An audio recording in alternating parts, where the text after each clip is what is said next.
আসসালামু আলাইকুম। আজকের ভিডিওতে আমরা জানব মহানবী সাল্লাল্লাহু আলাইহি ওয়াসাল্লামের নিজ হাতে রোপণ করা আজওয়া খেজুর গাছের ইতিহাস।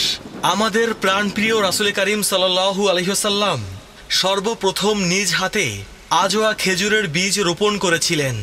এ খেজুরের বীজ রোপণ ও জন্মের পেছনে রয়েছে বিশেষ কারণ, যার ফলে এ খেজুরের রয়েছে বিশেষ বরকত ও ফজিলত। হযরত সালমান ফার্সি রাদিয়াল্লাহু তাআলা আনহু-এর মালিক ছিল একজন ইয়াহুদি। হযরত সালমান ফার্সি রাদিয়াল্লাহু তাআলা আনহু যখন মুক্তি চাইল, তখন ইয়াহুদি এই শর্তে তাকে মুক্তি দিতে চাইল যে যদি তিনি নির্দিষ্ট কয়েকদিনের মধ্যে নগদ 600 দিনার দেন এবং 30টি খেজুর গাছ রোপণ করে আর খেজুর গাছে খেজুর ধরলে তবেই সে মুক্ত। এই শর্ত দেওয়ার পেছনে কারণ ছিল আসলে ইহুদির মুক্তি দেবার কোনো ইচ্ছা ছিল না, কেননা সালমান ফার্সি রাদিয়াল্লাহু তাআলা আনহু-এর পক্ষে 600 দিনার জোগাড় করা কঠিন ছিল। আর 600 দিনার জোগাড় করলেও খেজুর গাছ রোপণ করে তাতে ফল ধরে ফল পাকানো অনেক সময়ের ব্যাপার। হযরত সালমান ফার্সি রাদিয়াল্লাহু তাআলা আনহু রাসূল করিম সাল্লাল্লাহু আলাইহি ওয়াসাল্লামের দরবারে এসে এই ঘটনা বর্ণনা করলেন।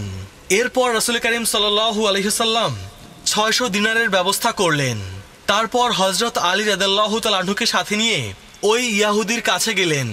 ইহুদি এক কাঁদি খেজুর দিয়ে বলল, এই খেজুর থেকে চারা উৎপন্ন করে তবে ফল ফলাতে হবে। রাসূল করিম সাল্লাল্লাহু আলাইহি ওয়াসাল্লাম দেখলেন ইহুদির দেয়া খেজুরগুলো সে আগুনে পুড়িয়ে কয়লা করে ফেলেছে যাতে চারা না ওঠে। রাসূল করিম সাল্লাল্লাহু আলাইহি ওয়াসাল্লাম খেজুরের কাঁদি হাতে নিয়ে আলী রাদিয়াল্লাহু তাআলা আনহুকে গর্ত করতে বললেন, আর সালমান ফার্সি রাদিয়াল্লাহু তাআলা আনহুকে বললেন পানি আনতে। আলী রাদিয়াল্লাহু তাআলা আনহু গর্ত করলে রাসূল করিম সাল্লাল্লাহু আলাইহি ওয়াসাল্লাম নিজ হাতে প্রতিটি গর্তে সেই পোড়া খেজুর রোপণ করলেন। রাসূল করিম সাল্লাল্লাহু আলাইহি ওয়াসাল্লাম সালমান ফার্সি রাদিয়াল্লাহু তাআলা আনহুকে নির্দেশ দিলেন যে বাগানের শেষ প্রান্তে না যাওয়া পর্যন্ত তুমি পেছন ফিরে তাকাবে না। সালমান ফার্সি রাদিয়াল্লাহু তাআলা আনহু পেছনে না তাকিয়ে পানি দিতে লাগলেন। বাগানের শেষ প্রান্তে যাওয়ার পর তিনি তাকিয়ে দেখলেন যে প্রতিটি গাছ খেজুরে পরিপূর্ণ।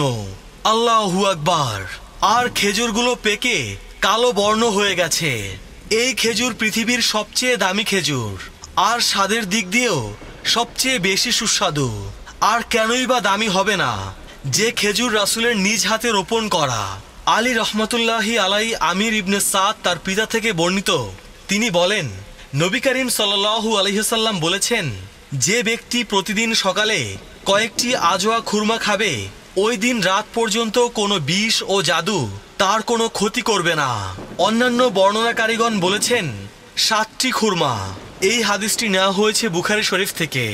জুমআ ইবনে আব্দুল্লাহ রহমতুল্লাহি আলাই সাদ রাদিয়াল্লাহু তাআলা আনহু তার পিতা থেকে বর্ণিত, তিনি বলেন রাসূল করিম সাল্লাল্লাহু আলাইহি ওয়াসাল্লাম বলেছেন, যে ব্যক্তি প্রত্যেকদিন সকালে 7টি আজওয়া খেজুর খাবে সেদিন তাকে কোনো বিষ ও জাদু ক্ষতি করবে না।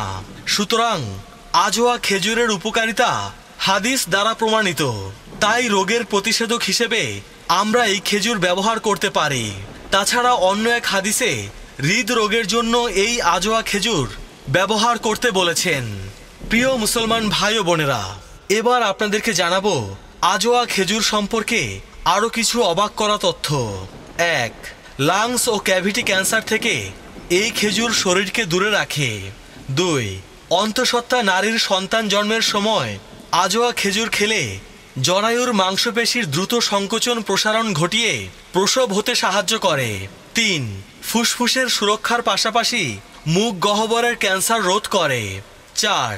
প্রসব পরবর্তী কোষ্ঠকাঠিন্য ও রক্তক্ষরণ কমিয়ে দেয়। 5. এতে এমন উপাদান আছে যা কোলেস্টেরল থেকে মুক্তি দেয়। 6. এতে রয়েছে 77.5% কার্বোহাইড্রেট, যা অন্যান্য খাদ্যের বিকল্প শক্তি হিসেবে কাজ করে। 7. এতে রয়েছে 63 মিলিগ্রাম ক্যালসিয়াম ও 7.3 মিলিগ্রাম লৌহ, যা হাড়, দাঁত, নখ, ত্বক, চুল ভালো রাখতে সহায়তা করে। 8. স্নায়ুবিক শক্তি বৃদ্ধি করে। 9. আজওয়া খেজুর হৃদরোগের ঝুঁকি কমায়। 10. হজম শক্তি বৃদ্ধি করে, লিভার ও পাকস্থলীর শক্তিবর্ধক। 11. ত্বকের উজ্জ্বলতা বাড়ায়। 12. ভিটামিন এ সমৃদ্ধ এই ফল দৃষ্টিশক্তির জন্য গুরুত্বপূর্ণ। 13. রোগ প্রতিরোধ ক্ষমতা বাড়ায়। 14 নারীদের শ্বেতপ্রদর ও শিশুর রিকেট নিরাময়ে এই খেজুরের কার্যকারিতা প্রশ্নাতীত।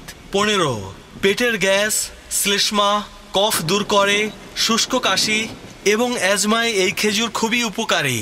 16 উচ্চমাত্রার শর্করা, ক্যালোরি ও ফ্যাট সম্পন্ন খেজুর জ্বর, মূত্রথলির ইনফেকশন, যৌন রোগ, গনোরিয়া, কণ্ঠনালীর ব্যথা বা ঠান্ডাজনিত সমস্যা, শ্বাসকষ্ট প্রতিরোধে বেশ কার্যকরী। 17 নেশাগ্রস্তদের অঙ্গক্ষয় প্রতিরোধ করে আজওয়া খেজুর।